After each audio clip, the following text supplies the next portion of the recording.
नमस्कार पुस्तक प्रेमींनो, मी आहे स्नेहल आणि तुमचं सर्वांचं मनपूर्वक स्वागत करते पुस्तक प्रेम या खास यूट्यूब चॅनलवर। आज आपण ॲटॉमिक हॅबिट्स या पुस्तकाचा दुसरा भाग ऐकणार आहोत। पहिल्या भागात आपण शिकलो की सवयी कशा तयार होतात, त्यांचे 4 टप्पे कोणते असतात आणि चांगल्या सवयी वाढवण्यासाठी कोणते नियम पाळावे।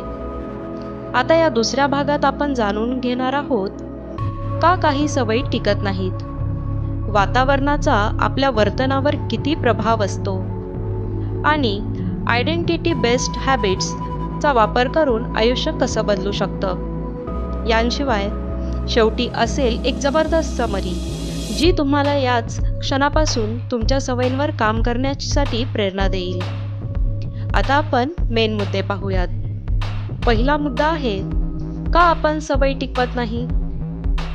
आपण अनेक वेळा ठरवतो उद्यापासून व्यायाम करायचा, दररोज अभ्यास करायचा, वेळेवर झोपायचं, पण काही दिवसातच सगळं विसरून जातो।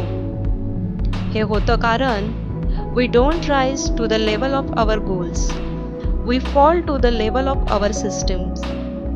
आपण उद्दिष्ट ठरवतो पण त्या उद्दिष्टासाठी लागणारी सिस्टीम तयार करत नाही। उदाहरणार्थ, मला दररोज 30 मिनिटं वाचायचं आहे असं म्हणणं योग्य आहे, पण जर वाचनासाठी नक्की वेळ, जागा आणि पुस्तक तयार नसेल तर ती सवय टिकत नाही। दुसरा मुद्दा आहे वातावरणाचा प्रभाव। आपण जितकं समजतो त्यापेक्षा वातावरण आपल्या सवयींवर अधिक प्रभाव टाकतं। उदाहरणार्थ, जर तुमचं टेबल स्वच्छ नसेल, पुस्तक नेहमी लपलेलं असेल तर वाचनाची सवय लागणारच नाही। पण जर एक खुर्ची, एक मेज आणि त्यावर ठेवलं असलेलं आवडतं पुस्तक असेल तर वाचन आपोआपच होईल। जिथे सवय घडवायची आहे तिथे ती सुलभ करा। व्यायाम करायचा आहे, कपडे आधीच बाहेर ठेवा। जास्त पाणी प्यायचं आहे, बाटली जवळ ठेवा। मोबाईल कमी वापरायचा आहे, ॲप्स डिलीट करा आणि नोटिफिकेशन्स बंद करा। Environment design is more powerful than motivation, हे नेहमी लक्षात ठेवा। तिसरा मुद्दा आहे सवयींच्या मागे लपलेली ओळख। लेखक सांगतो की प्रत्येक सवय ही आपल्याला एक नवीन ओळख घडवून देते। उदाहरणार्थ, जर तुम्ही दररोज लिहित असाल तर तुम्ही लेखक होतात, दररोज व्यायाम करत असाल फिट व्यक्ती होता, दररोज वेळ पाळत असाल शिस्तबद्ध व्यक्ती होता। म्हणूनच यशस्वी होण्यासाठी फक्त वर्तन नव्हे तर मी कोण आहे हा विचार बदला। सवयींचं खरं लक्ष्य म्हणजे तुमचं वर्तन बदलणं नाही तर तुमचं स्वतःबद्दलचं मत बदलणं। चौथा मुद्दा आहे कंपाऊंड इफेक्ट, लहान बदलाची मोठी ताकद। एखाद्या दिवशी वाचन केलं किंवा जिमला गेलात तरी लगेच फरक जाणवत नाही, पण हाच बदल दररोज केला तर परिणाम प्रचंड असतो। हेच आहे कंपाऊंड इफेक्ट। उदाहरणार्थ, जर एखादं विमान 3 डिग्री डावीकडे वळलं, सुरुवातीला काही वाटत नाही, पण काही तासांनंतर ते पूर्ण वेगळ्या शहरात पोहोचवतं। तसंच लहान पण सातत्यपूर्ण सवयी तुम्हाला हवं असलेलं आयुष्य देतात। पाचवा मुद्दा हॅबिट स्टॅकिंग, नव्या सवयी जोडा।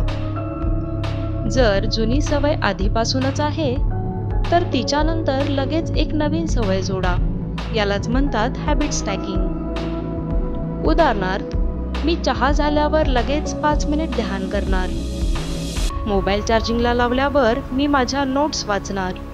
या पद्धतीने मेंदूला नवीन सवय सहज स्वीकारता येते।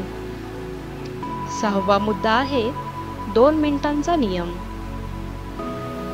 सवयीच्या सुरुवातीला स्वतःला फार मोठं टार्गेट न देता सुरुवात फक्त 2 मिनिटांची करायची।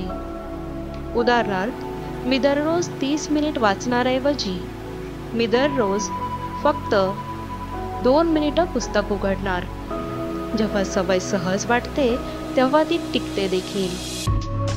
आता आपण समरीकडे वळूया। आजच्या भागातून आपण काय शिकलो तर सिस्टीम अधिक महत्त्वाची आहे. यश मिळवायचं असेल तर फक्त ध्येय नको, तर त्या ध्येयासाठी योग्य सिस्टीम असावी लागते. वातावरण बदलाचं महत्त्व. सवयींचं वातावरण तयार केल्याशिवाय इच्छाशक्ती कमी पडते. तुमची ओळख सवयींवर आधारित आहे. मी व्यायाम करतो पेक्षा मी फिट माणूस आहे असा दृष्टिकोन ठेवा. Compound effect. दररोज लहान लहान सुधारणा म्हणजेच 1% दररोज हाच दीर्घकालीन यशाचा मार्ग आहे. Habit stacking. जुनी सवय संपल्यावर नवीन सवय लावा. ही ट्रिक मेंदूला खूप आवडते. 2 मिनिट रूल. सुरुवात छोटी ठेवा, मोठा बदल नंतर आपोआपच होतो. मित्रांनो, ॲटॉमिक हॅबिट्स हे पुस्तक आपल्या सवयींविषयी असलेलं संपूर्ण विचारविश्वच बदलून टाकतं. आजच्या भागातून तुम्हाला हे लक्षात आलंच असेल. यश हे अचानक मिळत नाही, तर ते रोजच्या सवयींच्या छोट्या पायऱ्यांनी हळूहळू बांधलं जातं. तर आता तुमचं एक काम. आजपासून तुम्ही कोणती नवीन चांगली सवय लावणार आहात हे कमेंटमध्ये जरूर लिहा. आणि हो, हा व्हिडिओ आवडला असेल तर लाईक करा. पुस्तक प्रेम या चॅनलला सबस्क्राईब करा आणि मित्रमैत्रिणींमध्ये शेअर करा. पुन्हा भेटूया पुढच्या प्रेरणादायी पुस्तकात. तोवर लक्षात ठेवा, छोट्या सवयी मोठे बदल घडवतात. धन्यवाद.